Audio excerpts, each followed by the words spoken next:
Okay, yay, we're live. Yay. Okay, so everyone can ask questions. We're going to be talking about the book, but I feel like before we talk about the book, which I have right here, I have mine too. Show in the square here. We need.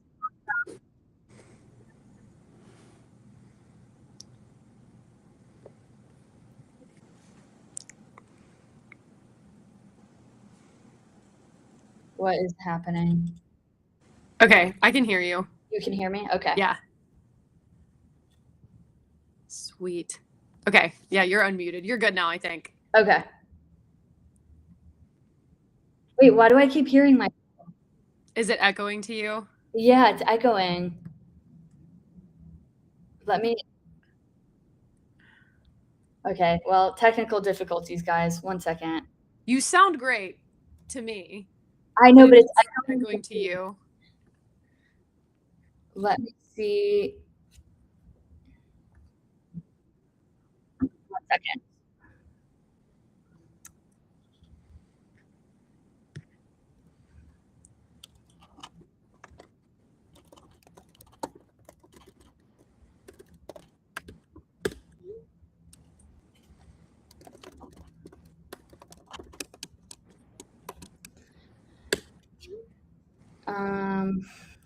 Okay. Because are you watching the stream on your, like, you don't see the Instagram stream, right? You're watching. No, I can pull it up though on my phone and see. Make sure it's. But I just don't know why I keep hearing myself echo. I don't want. This is probably the absolute worst advice and wouldn't actually help, but is your phone volume turned down on your, like, that way you can't hear it both ways? Yeah. Not like mute yourself. Hang on. I just texted the technology man. Let's see.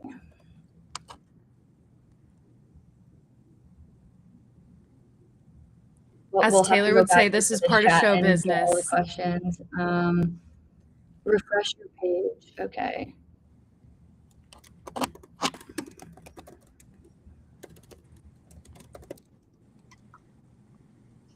Mm-hmm. Okay, now let me refresh the page.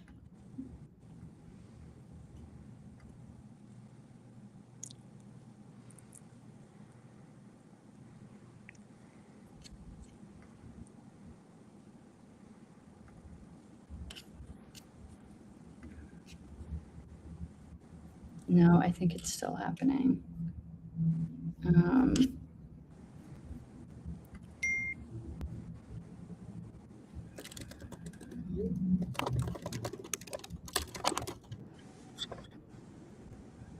Okay, someone from Instagram is saying they can hear the echo on Instagram. That it what? Someone on Instagram said they can hear the echo on Instagram.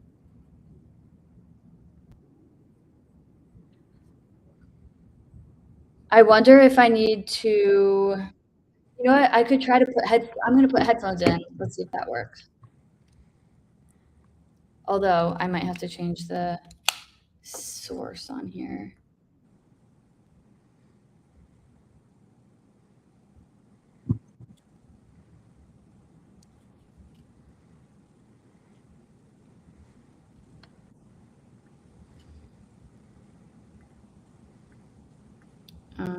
Let me see if I can sources.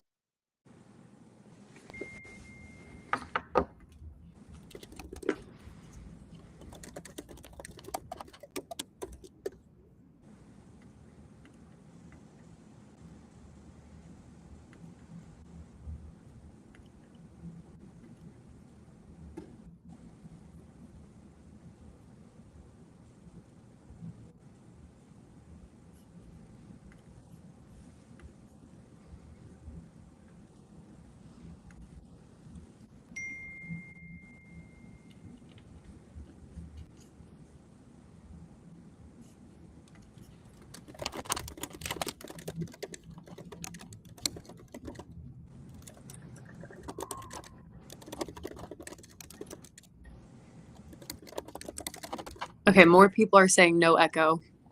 No more echo. But is it still bothering you? Yeah, I think so. Hang on, let me.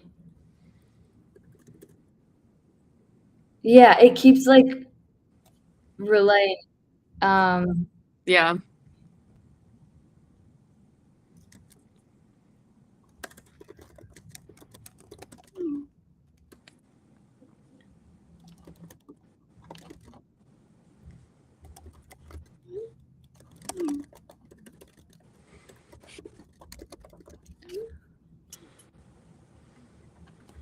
Second.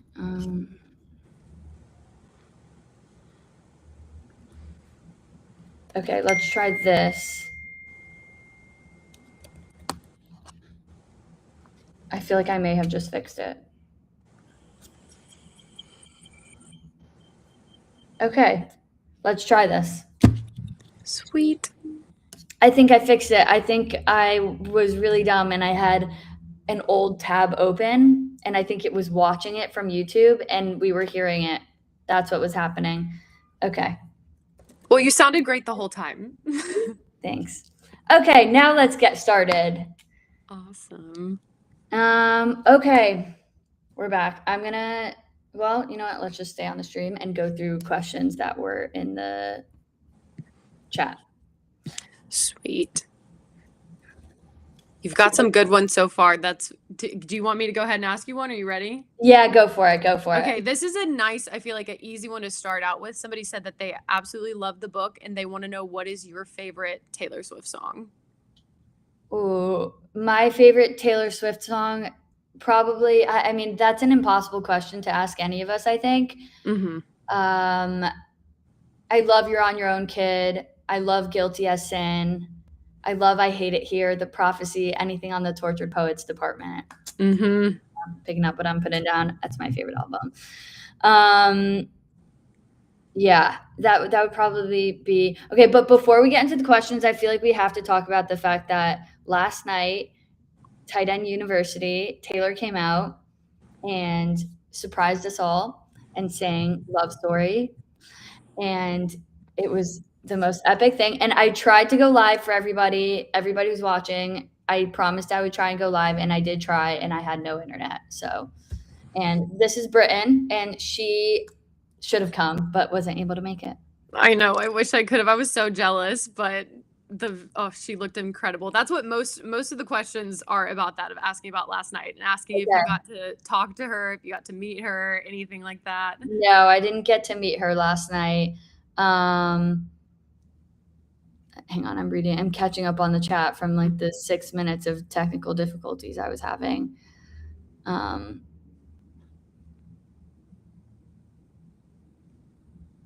We need all the details from last night. Did you know that Taylor was there before she came on stage?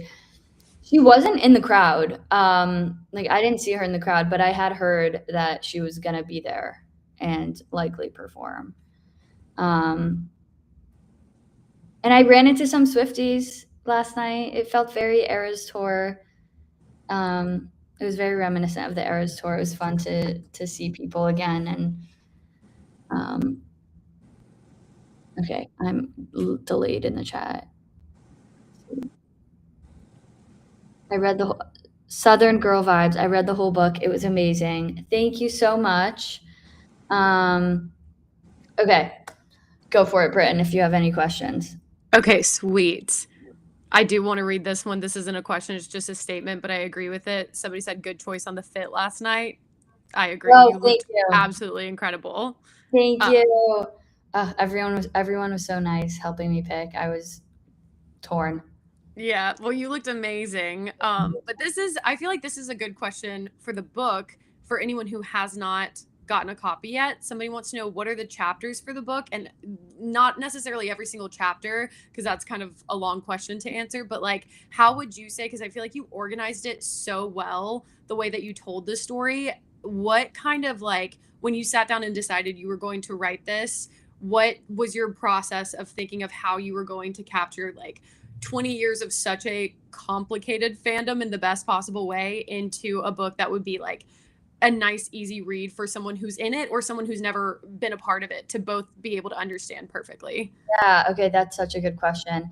I remember when I was coming up with the book idea, because so essentially I got approached by a book agent who was like, we have this book idea for Swifties and we want you to be the person to write it and kind of take it and run with it.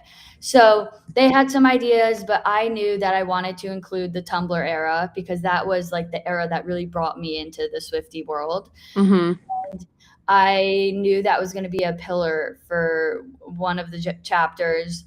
So I wanted it to be a full time capsule of like you said, people who aren't necessarily Swifties could read it and maybe understand why people are Swifties. And Yeah.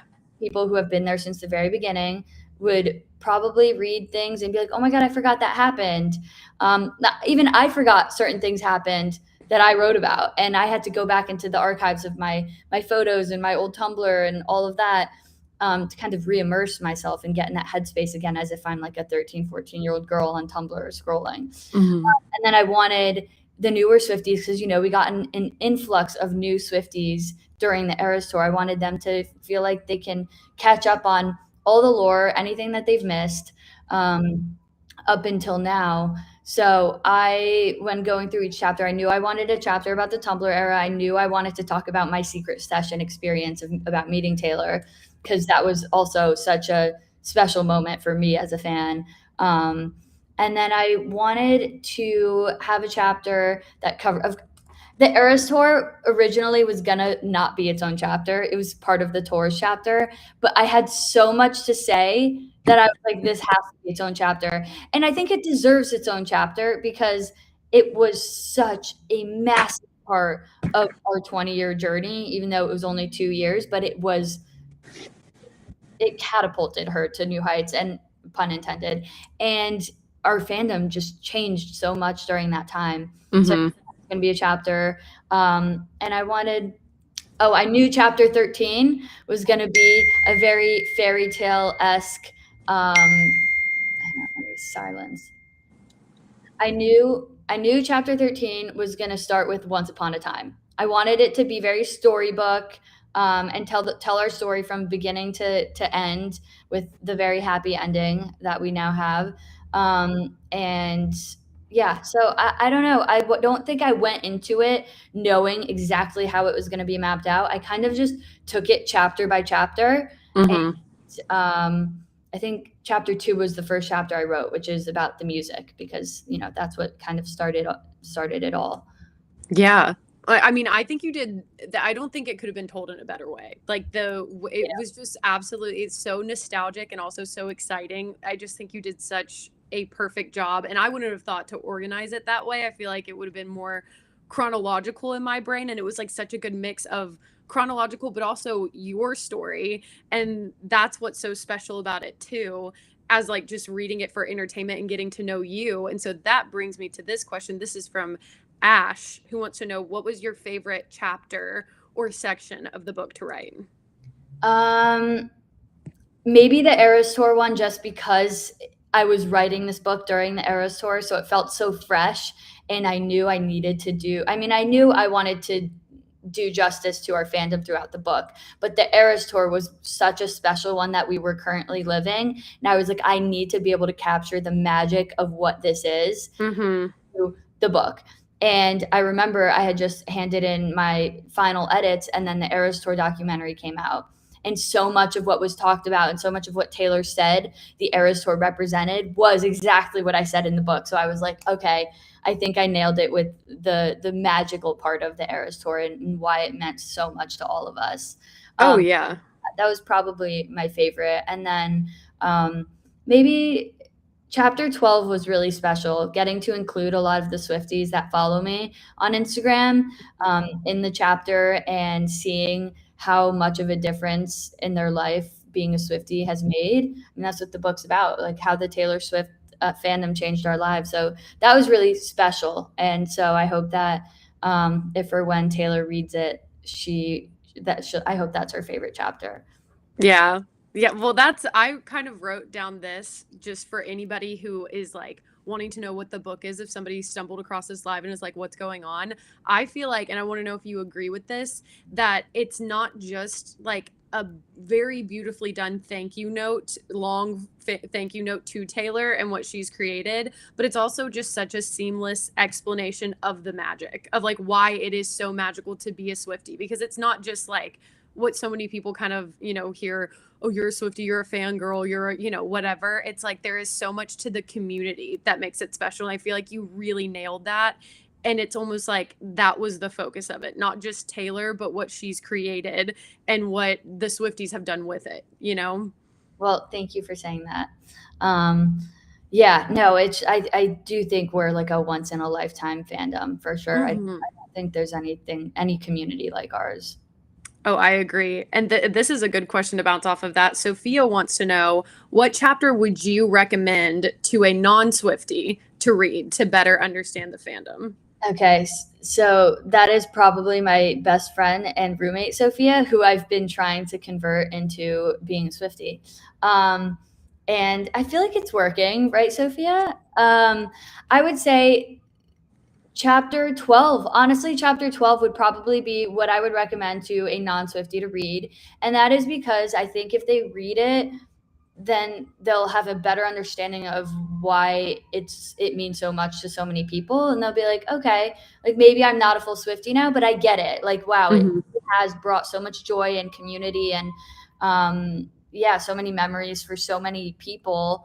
And Taylor's music has been kind of a form of therapy for a lot of us. And how can you knock on something that has helped so many people?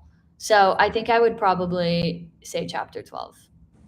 I don't know if you see Sophia says definitely working. So Good. I'm glad.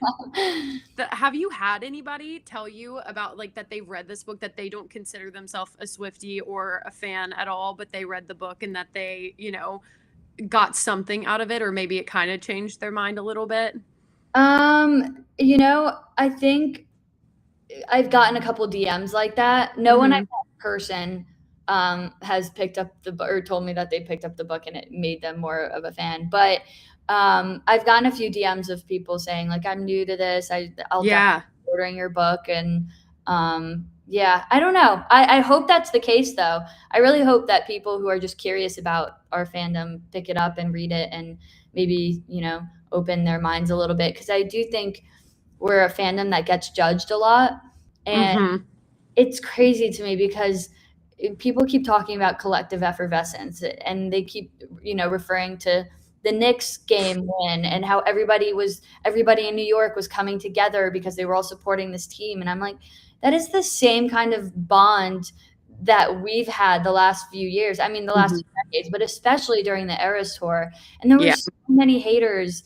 And when it's really the same concept, we're all just being brought together by supporting either a team or a person, and it brings people joy. So why does it matter so much to people? Like I always feel like Taylor has the most passionate fans, but also the most passionate haters. Yeah, totally. And I mean, that's the thing. At the end of the day, it's art and connection. And so it's like those are two of the most powerful things, but this is a little fun question, a little pivot. How many times have you seen her live? And you talk about this in your book. Yeah, I should count because I'm asked this question a lot. I think between the Eras Tour, 1989, and Reputation, I probably have gone at least 20 times.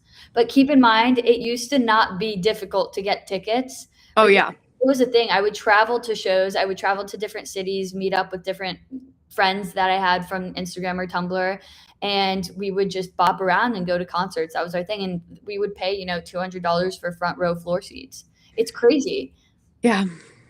It's definitely different. One thing I was surprised about is that your first show was 1989 that you saw, right?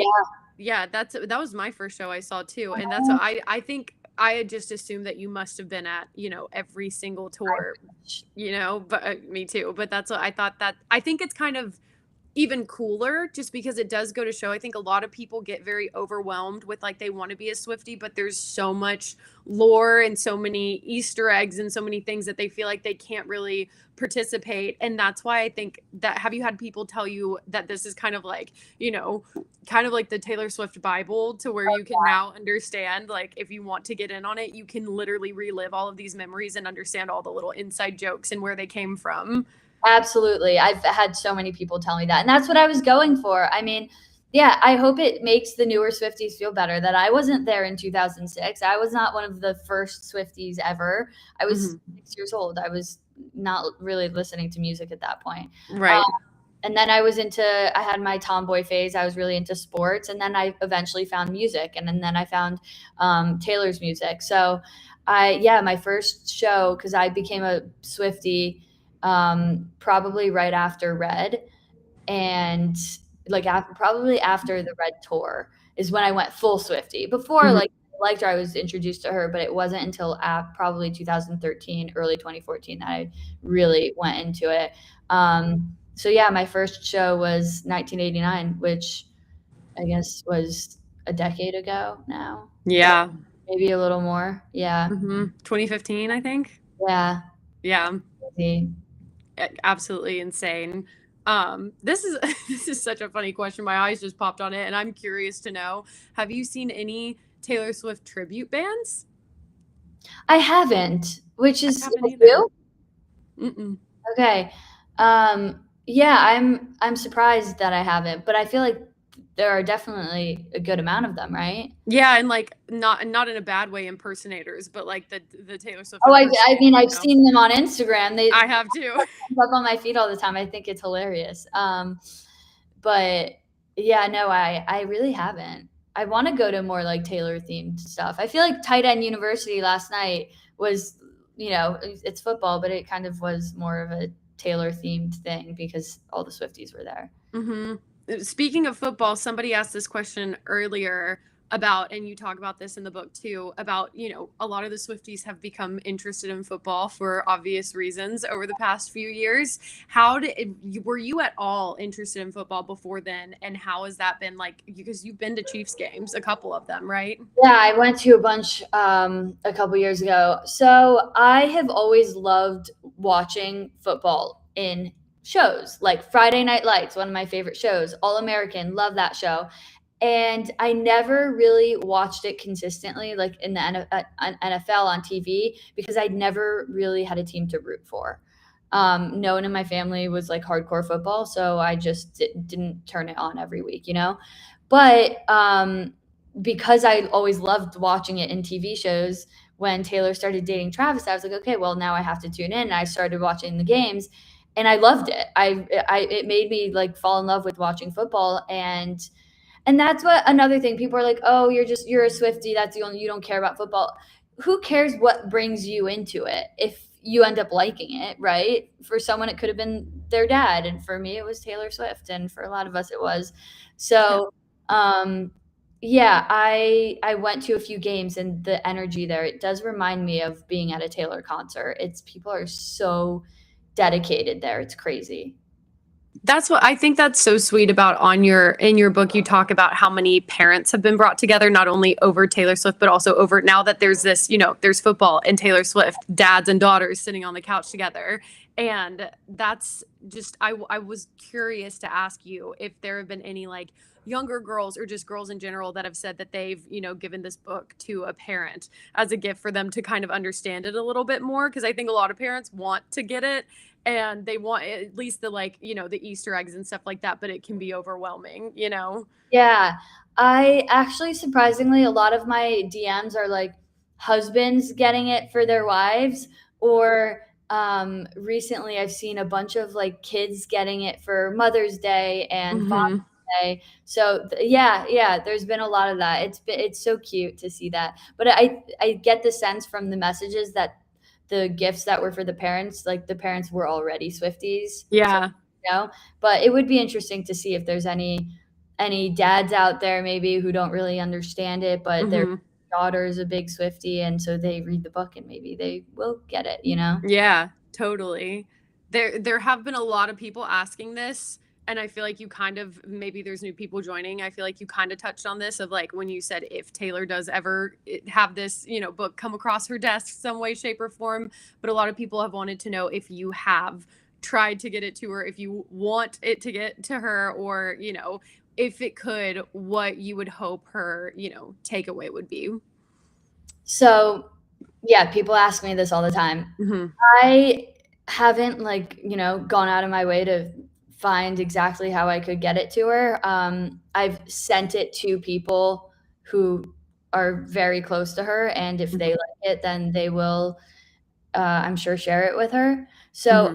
I would love for her to read it, of course. I mean, I think she would laugh at half the stuff in there about the Tumblr days and stuff because it was such a moment in time, and you know, it's never going to be like that again. So, um, I would say everything I hope, everything I would want to say to her is the letter that I wrote at the beginning of the book, and Mm-hmm. it represents what a lot of us would want to say to her. So my hope is that if she does read the book, then yeah, I guess it's a way for all of us to kind of say thank you for the last 2 decades of her hard work and Mm-hmm. vulnerability and everything. So yeah, I think there's a pretty good chance it gets to her at some point. And I don't even like I don't need her to acknowledge that she read it. I need someone to tell me that she read it and liked it. That's what I just want Yeah. that she did, you know?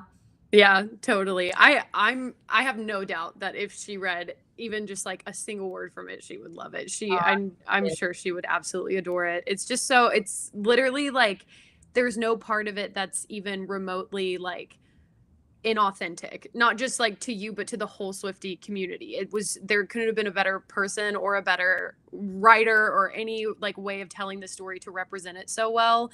And I feel like that's like just overall every single thing I've seen people say, and even in this chat everyone talking about reading it, like they love it, you know, because it's like it's their story too, and you represented it so well. Thank you. Yeah, I mean, it's our story, you know? There's like sprinkles of my story in there, but like it's as a whole, it is our story, and I wanted to do it justice. So, Mm-hmm. yeah, I really hope that Taylor reads it or has read it. Yeah. This is a question I had for you. So, this is, I think you said, I'm not going to quote you exactly, but in the book, you talked about how the, like, we all have visceral memories attached to each era and album. And so that's kind of part of the magic of like having such a large discography, and the way that she's done the eras of, they're not just like, you know, putting music out. It's like there's a whole universe that's created with each era, and you can like throw on, you know, 1989, and I think you said you think of your dorm, freshman dorm and stuff, you know, and you're taken back there. And so do you feel like as you were writing it and thinking of like how this represents the community that the Swifties have become, that that's kind of part of it, is like we all have different things and different memories, but we all kind of have these like now 12 eras that kind of organize them that we can relate to each other about? Oh, 100%. I mean, I know so many people who 1989 reminds them of when they first like moved to New York City. And I actually, it's cool because I feel like you can have an era of when that album came out and what you think about, but then it can find you later in life and kind of be a new era. Like for me, I was telling you earlier, I'm most likely moving to New York at some point soon. And when that happens, 1989 is going to be, you know, playing constantly because I associate New York City with that album. And I think a lot of us do. So I think it's so cool that we can all have such different lives and such different experiences tied to the same stories and the same albums. Mm-hmm. It's such an interesting thing. And the world building Taylor does around each album era, she started that. I mean, every Mm-hmm. artist does it now. But there Oh are yeah. so many things that Taylor and Swifties started and made such a cool, successful thing that now other artists and other fandoms just, you know, copy paste. Oh yeah, even just the phrase era. You know, I know she didn't Yeah, invent that word, but like it was not used the basically. way it is now. You know, she basically did. Absolutely. Yeah. There was one, this isn't a question, but somebody pointed this out. The illustrations are also awesome, and they are. That's even just an Yeah. extra layer of magic that's in the book. How did you decide you wanted illustrations? Was that something you always knew? No, so I remember when I was actually meeting with different publishers, there was one publisher I met with that specializes in like 4 color books. and I knew that I wanted a very vintage aesthetic to the book. I wanted it to be like an old fairy tale storybook you might, find from 30 years ago, 40, 50 years ago, whatever. And so that meant I didn't want lots of colors in it. I didn't even want pictures. So I knew pretty early on that I wanted some sort of like art within it. And then eventually it turned into illustrations. And I didn't even really have a vision of what I wanted the illustrations to be, but I knew they had to be full of Easter eggs and details because we love details as Swifties. And so I found Sion, who is in the UK, and we were mutuals on Instagram. And she paints these amazing jean jackets, and they're not illustrations; she just paints. And I don't know why, but I reached out to her one day, and I was like, "Hey, Sion, like I love your artwork. Do you have any desire to work on a book that I'm writing that no one knows about yet?" And she was like, "Oh my God, I've never done illustrations before, but I can totally do it. Like I'm confident." And I was like, "All right, I trust you if you think you can do it." And then she was the best person to work with. We went back and forth for months about each illustration. I went through each chapter deciding what the chapter illustration would be and then what the spot illustrations would be in each chapter. And I was so annoying. I'd be like, "Hey, Sion, could you put a picture frame in the back on the wall and put like 5 holes in the fence, but it'll be so small that only certain people will notice." So things like that. And then the cats, Taylor's cats are all in there somewhere. Yeah, that was a very fun part. I think my favorite illustration might be the last one, which is the castle at the end. Because like we made it. Like Taylor's having her, fairy tale wedding, and she owns the keys to her castle. What? She owns the keys to her castle. Exactly. Yeah. She's built a kingdom, and it's just that was a really fun part. So I'm glad people are appreciating the illustrations. And I know a lot of people are like audiobook people, and I am too, but I feel like this is such a book that like I'm like trying to show it. I feel like you need the physical copy. Like I agree. Let me just pull up the castle at the end. Here it is. Yeah, that's incredible. I can't believe that this is her first time doing illustrations. This is beautiful. Incredible. She's incredible. So, I'm really happy that people love the illustrations. I agree. This is something you need to physically have. I also will say you are phenomenal. We were talking about this. You were phenomenal reading your book. I loved listening to it as well. But I do feel like you have to own it. And like, because you can do both. You can listen to it and own it, but flipping through it and getting to see the illustrations, and then also just like even it's sprayed edges, right? Sprayed edges. Yeah, they're beautiful. It's just like they're limited edition too. Those sprayed edges. They're only for they were supposed to be for the first printing, and I guess people loved it so much that they agreed to do it for the second printing, but I think that's it. So once the sprayed edges will leave. Yeah, you got to have it on like even just for like a coffee table book, because it's so beautiful. It can really be a piece of decor. And also if you have a Swiftie collection of merch and stuff, this just fits so seamlessly into that. It's just perfect. It's so every bit of it is so intentionally done, which I think. Did you feel a little bit almost like you got to play Taylor Swift with like those things of like that's kind of how she feels of calling and being like something so subtle that only some people will notice?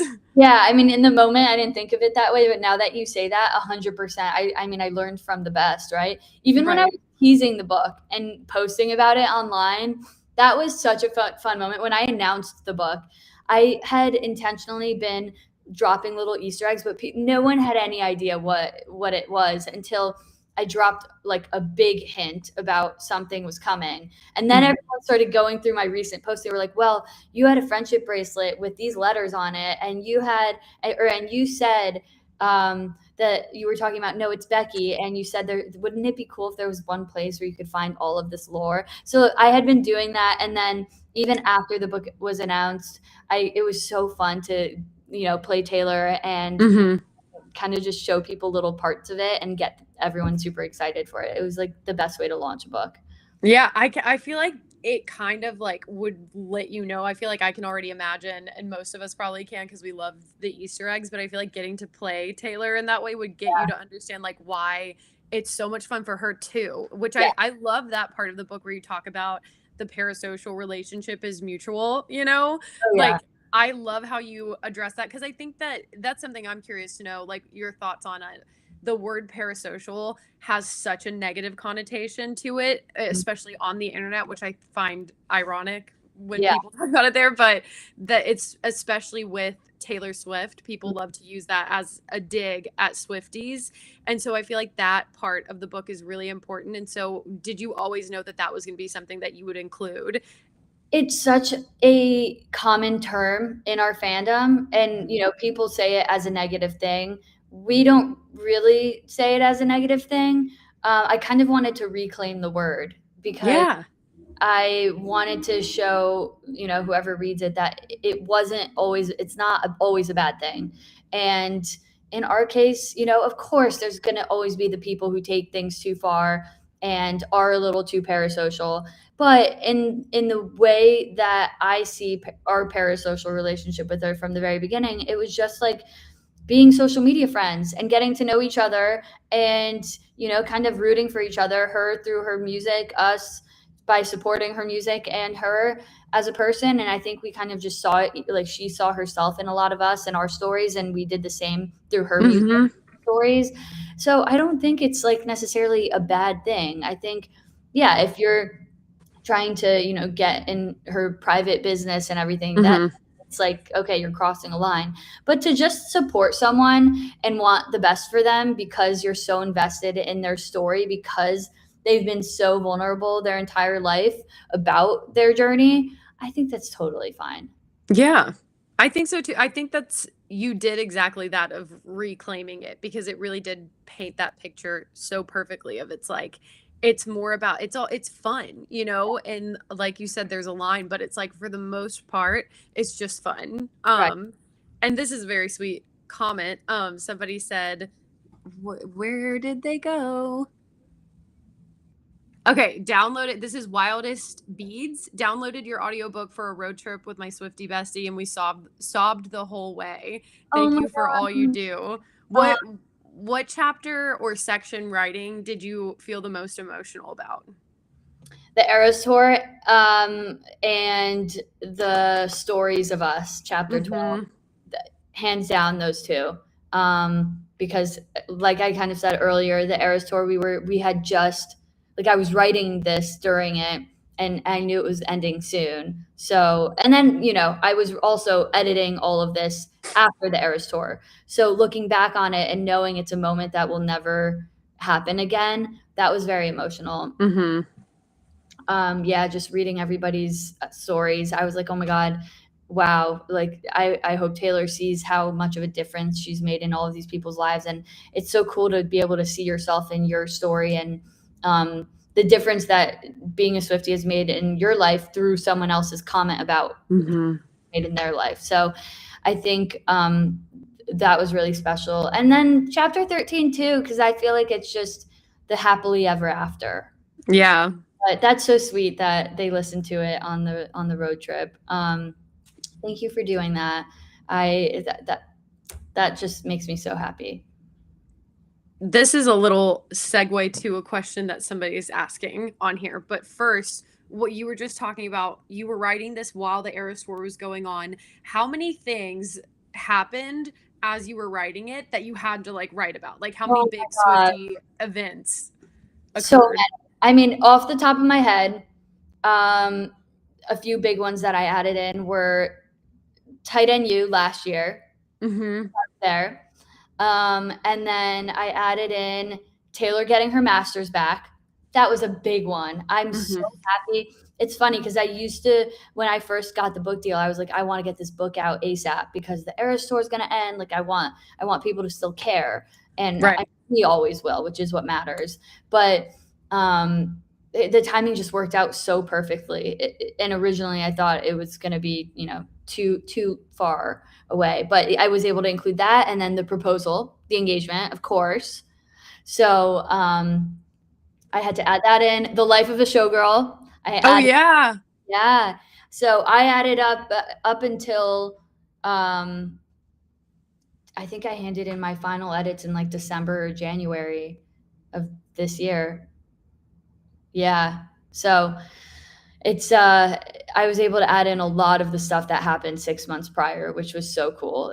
But it was very stressful because I I can't imagine. was on vacation editing, with a very strict deadline when the engagement happened.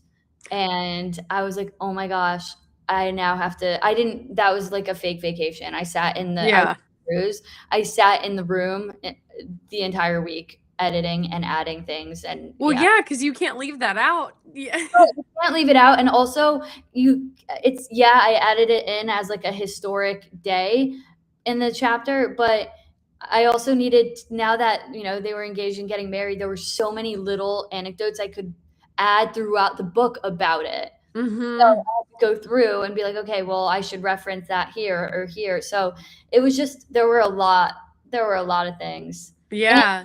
Taylor going on the New Heights podcast, I added that in too. Oh, yeah, that day was crazy. That was That was crazy. wild. That was also the day of my author photo shoot. So had gotten up so early. I was already stressed about getting good pictures that day, and then Taylor Nation tweeted and New Heights tweeted, and I was like, "Oh my god, the day I'm about to have." And then Yeah. I changed my flight. I write about this in the book. Uh-huh. I had to change my flight so that I could be around to watch the Taylor on New Heights, Was and that when you rented a car? with Okay. two random Swifties that came up to me at the airport. That's so cool. And I love how that was such a a thread like woven throughout the whole book is like how many relationships people in real life, not parasocial, but real life relationships that have been created and conversations that have been started just from this shared interest in a musician is so incredible. Yeah, it is. It really is incredible. So much has happened since you wrote it in the Taylor Swift world, and that's what somebody is asking. Do you think you would ever make another book like this?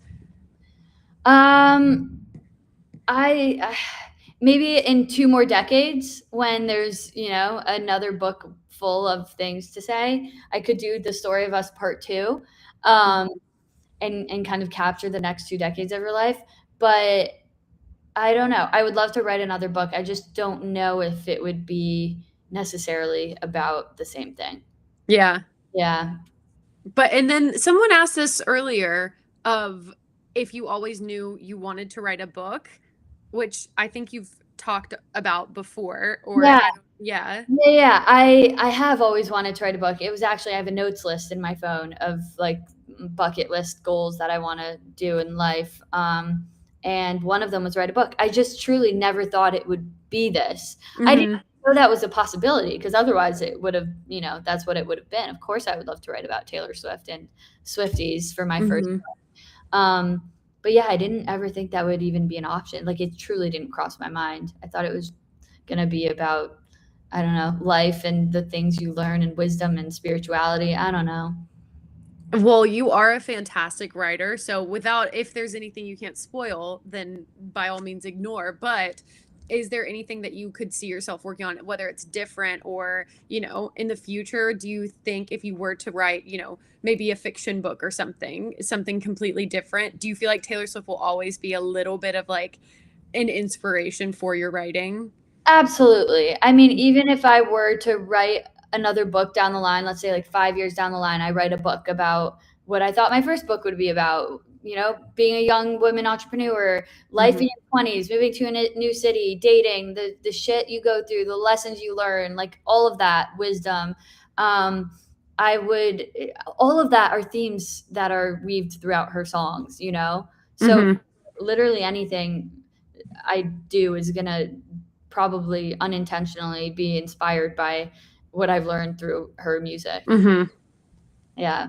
Yeah, I feel like also you can kind of even, that's what's almost like cozy and comforting as a Swiftie reading it. It's like you can see the like the hints of Taylor in your own words too, you know, and like in the best possible way, because it's like she's so incredible with words. And it's like whether that was a natural thing for you or whether you had been inspired by her, it's like it's so clearly a part of you, and why it makes like not just reading this a play by play of like, here's the, you know, chronological story of how Swifties became what they are today. It's like it's a personal story that belongs to all of us, but it's also so personal to you, and it's just such a good book to read, Thank whether you. you're a Swiftie or not, you Yeah, know? well, that's what Taylor does in her songs. Yeah, she takes Mhm. her personal story, a story that could also be millions of other people's stories, even though it's still so personal.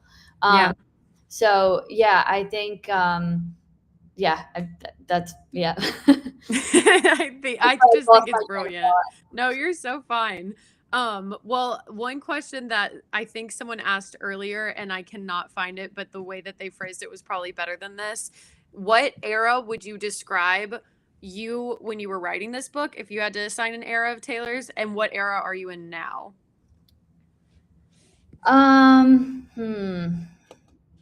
That's a good question. I haven't thought about that. Right now, I would probably say I can't say life of a showgirl because I'm not dating anyone and I'm not in love with anyone. Maybe I would say I'm in my 1989 era right now. Mm-hmm. I feel like it's just because like I'm still figuring life out, you know, and I'm moving to a new city soon. I would say that, and then during the writing process, I'm this isn't I didn't get my heart broken, at least not in a romantic way. So I would say I was in my tortured poets department era while writing. And Mm-hmm. it's also an album that I turned on a lot of the time when I was writing. That Yeah. I find to be very, very inspiring.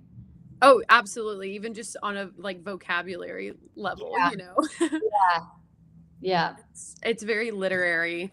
And then I have one question. Have you, when you were writing it, what was like, not necessarily in a technical way of like remembering certain things or like getting the, you know, getting the facts straight, but just on like a more emotional way, side, what was the hardest section for you to write, if there was one? Um, Honestly, I think either the chapter maybe the chapter about me meeting Taylor, chapter 1, Mm-hmm. I knew it was gonna set the book up, and also, you know, it happened such a long time ago, I had to really get into that same headspace and remember every little detail. I did write a lot of it down. And also chapter 2 or chapter 3, the parasocial chapter where I talk about all the Tumblr moments, I didn't there are so many more things that happened during that era, but I wanted to Mm-hmm. choose the ones that would represent that era the best for the people who weren't there. Um, so it was hard to be very selective and be like, okay, Yeah. should I include this one or this one? They're like too similar to include both, but so that was pretty hard too. Yeah, I would probably say either of those. Mm-hmm. That's, I feel like, you know, what's funny, I've been a Swiftie for a really long time, but I wasn't really a part of the Tumblr days. I never had a Tumblr account until like for whatever reason later. I didn't even know about it. And so I feel like that's a part that I've always felt like I missed out on so much. And so that's kind of one of my favorite parts of the book, if not my favorite part, just Yeah. because that it does kind of feel like now that I have that, you know, like that's the one Yeah. part that I missed out on, which that's just such a nice thing to be like, the Swifties who are joining now or like 1 or 2 albums ago, and they have felt like they missed out on the magic of the first, you know, 6, 7, or 8 albums. It's like you can really get to relive those. Yeah, that was the goal. So I'm glad you feel that way because yeah, I also went back into all of my photos from those years, and there were so many Mhm. screenshots from Tumblr and things. Taylor, I mean, Taylor was chronically online at that time. So Mhm. yeah, it was an interesting journey going back into like my 14-year-old self and re-experiencing all of it. But yeah, I hope that everybody who wasn't there feels like they can experience it through the book. Yeah, totally. Somebody is mentioning Taylor not being able to do cartwheels and being on Tumblr is funny to them. Is a Cartwheel. cartwheel thing a reference to the Tumblr days? Probably. I honestly, Okay. I don't remember that one, but like I said, there are so many from there. Yeah. Being on Tumblr. Yeah, the cartwheel saying that does kind of ring a bell. I'm gonna look that one up after this.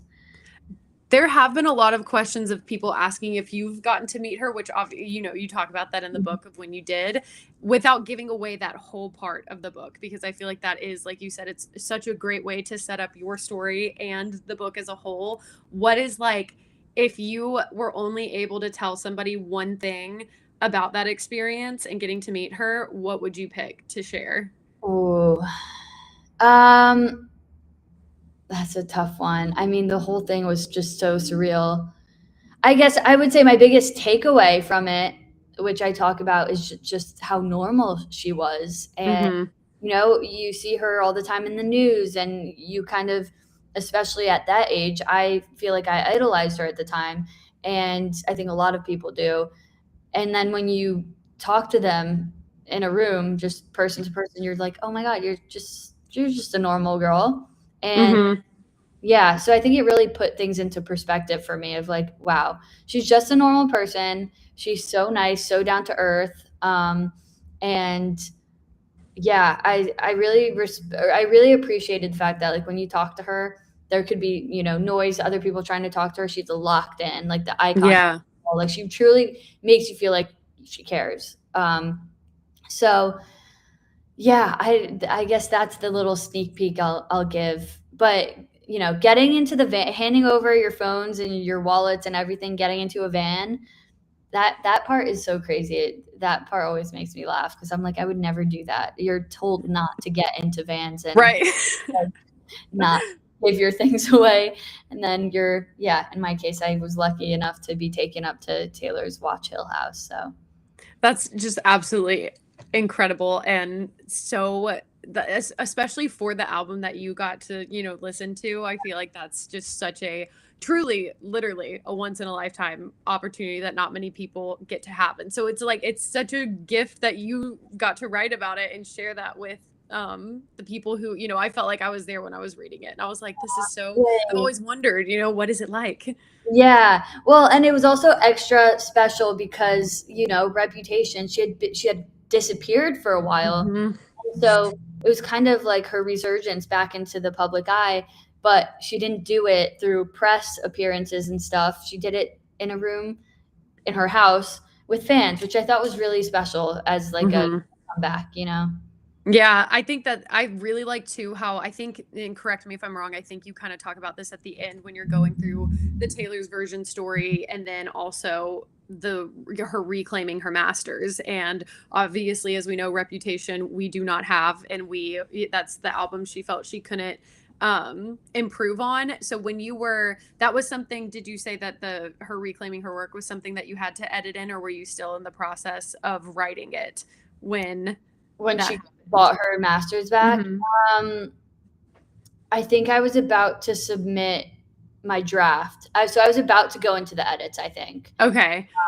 Yeah, I can't remember if I had it in there before the edits or not. Do you remember, like, when you found out that when you read her letter and she said that that's the album she feels she couldn't improve upon, you kind of have a really unique experience there of, like, you just got to relive the Reputation era as you were writing about it for this book. Mhm. And I think you said this in the book that Reputation was a very misunderstood album as a whole and kind of a misunderstood era, Mhm. which I think makes it so special in so many ways. And it's so, I think a lot of us recognize how it's so interesting to see how she evolved from saying, I just need to make a better album, to saying it's the one album she feels like she couldn't make better.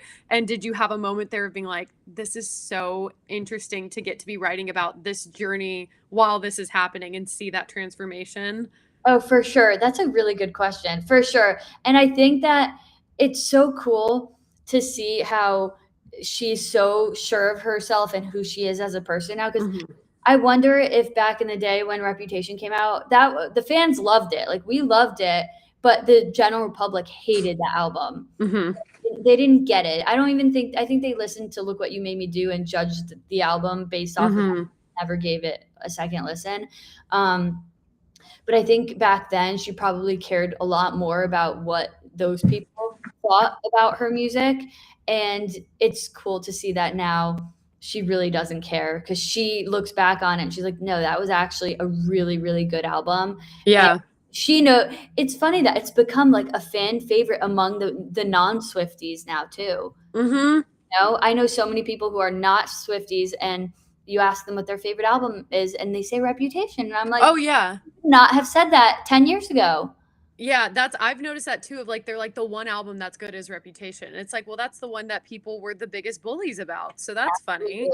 Yeah. Yeah. Yeah. It was very exciting to be able to write about her getting her master's back and basically saying that we clowned for Reputation, Taylor's version, and Mm-hmm. I don't think that's coming. But I do think we'll get the vault tracks one day. I do too. I think so. Which of the re-records were you the most excited for? Either Red or 1989. Mm-hmm. Yeah. Yeah. What about you? I think I was the most excited. I've been the most excited about Reputation just because I was like, I feel like when she teased however long ago the vault tracks on Reputation are fire, that was New York Times interview, I think. I was like, well, I can't wait to hear them. And Yeah. because I love Reputation so much, but I think 1989 was the one I was looking forward to the most. And those are my favorite vault tracks, besides All Too Well 10-minute version, obviously. But Agreed. 1989 takes the cake for the best vault tracks. oh yeah. Oh yeah. And then this person just says Rep will go down in history as the greatest album never to win a Grammy.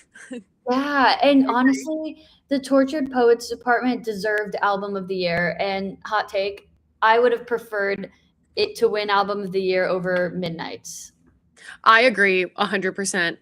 Yeah. I agree with that. I think Tortured Poets Department is one of those albums that was like beyond ahead of its time, honestly. And it's so funny too. It's kind of the same thing. I don't think it was as aggressive. Maybe you have a different opinion on this. I don't think the hate or misunderstanding towards Tortured Poets Department was as aggressive as it was with Reputation, but that's probably also because of the time. Like Taylor Swift was like so beloved when the Tortured Poets Department came out. It's like the Eras tour, and she was like at this different level than Reputation was coming right after everybody turned on her, But Tortured Poets Department, there were a lot of like initial haters about it. And then it's gone on to like, after Life of a Showgirl came out, people were like, this is nothing like Tortured Poets Department, Yeah, I think the Tortured Poets Department might be her magnum opus. I think that might be the album that she will forever be remembered for down the line. Like maybe I don't even think it's as appreciated as it should be one day, Yeah.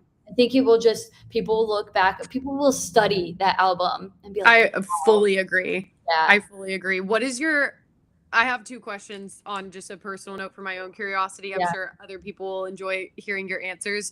But what is your favorite song at present? Because I feel like I cycle through them for Tortured Poets Department or on Tortured Poets Department.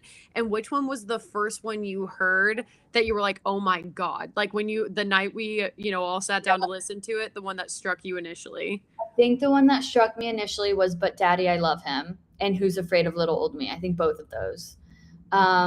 I remember hearing like the high note and Who's Afraid of Little Old Me, and I was like, oh my God. And then my current favorite, Guilty as Sin. Honestly, it's been Guilty as Sin for a long time. Guilty as Sin is amazing. Yeah. Is that one of your favorites? That's definitely one of that one remains one of my all-time favorites. And then also So Long London, when it started, when I listened to it, it like took my breath away, where I was like, this is a different album. This is a different layer of Taylor Swift than we've ever had before. And it's just insane. Yeah, I agree with that. I'm reading the comments. Ellie's Skinny Jeans. Hi, Olivia. I love your book so much. Thank you for signing it. Aw, thank you. Somebody asked if the book is available at Books A Million. Yeah. If maybe there's a good opportunity here to say like what physical places and that they can shop the book here. Yes. So you can get signed copies of The Story of Us. If you're on TalkShop watching it, TalkShopLive, you can click shop. And if you're on Facebook or Instagram, you can comment shop and it'll send you the link. And then if you're watching on YouTube, then the link is in the description. But you can buy The Story of Us in person at really any of the major bookstores. Barnes & Noble, Books A Million, Target. You can order it on Amazon, truly wherever you get your books. It is currently on sale on Amazon. It's like 32% off right now. I don't know who decides that on Amazon, but Is yeah. it Prime? Is it because of Prime Day? Oh, maybe it is. But it was on sale before Prime Day, but it was less on. It was like 20% off. Now it's like 30% off. So that's probably because of Prime Day. Yeah. Which reminds me, I probably need to go order some stuff too while it's Prime Day. Yeah, you have to. Also, this is unrelated, but so many people are asking. I feel like I'm not going to be a girl's girl if I don't ask you. Okay. A lot of people are asking about your top and want to know where your top is from. Oh, this? Yes. Oh, thank you. It's from Zara, actually. It's very cute. I understand why they're asking. I can, like, on my computer, I can see you from like here up, and I'm like, it is a cute little collar. And I just looked over here on my phone on the Instagram feed, and I can see that it opens like that. That's adorable. Thank you. I haven't worn it before either. I was like, oh, this might be a good opportunity. Yeah, it's from Zara. I love Zara so much. Speaking of Zara, someone's asking about Europe. Is there a chance for a book tour in Europe one day? Oh my gosh. I hope, I wish, I hope, I would love that. I don't know, but I will be in Europe soon. So maybe I can call my publisher up and say, hey, let's do something in Paris. So Would be perfect. You should. but yeah, it is available internationally. I think it's kind of interesting the way it works. I think the Australia release date was like recent in June. Oh, nice. I forget where else. But anyways, yeah, it should be available on Amazon internationally now. So Australia should be able to get it. Yeah. They're saying you're giving debut vibes, so maybe you're manifesting. Yeah, I hope Listen, I think it's happening. I think it's coming. And I think we'll know more soon. But she's wearing very debut coded things, you know? I think so too. Yeah. So, but yeah, thank you so much, Britton, for taking the time to stream with me. Of course. Thank you for having me. I could talk Swiftie things all day long. And thank you for writing this. On behalf of me and all the Swifties, this is just literally nothing could be more perfect. And I feel like now I have such a good thing to pass around to anybody who is like, doesn't understand it or just wants to know the lore. It's like, you finally have something, because it's overwhelming to explain, and it's like you gave out all of us a gift. Thank you. Well, it was truly an honor writing that. I would do it again and again. I would have even without a book deal, I probably would have written about it one day, just because of how special our journey has been. So I can't wait to see. I mean, 2 decades is a long time. The fact that our fandom is now the biggest it's ever been 20 years in is crazy. So I'm very excited to see what's coming soon, because I think Taylor has a lot more in store for us, and we know she plans like 3 years in advance. So oh yeah, I know, it's kind of scary and thrilling. Yeah. Alrighty. Well, thank you guys for everyone who joined and asked questions. And thank you for everyone who has bought a copy or is planning on buying The Story of Us. And yeah, I hope everyone has the best day. Pun intended.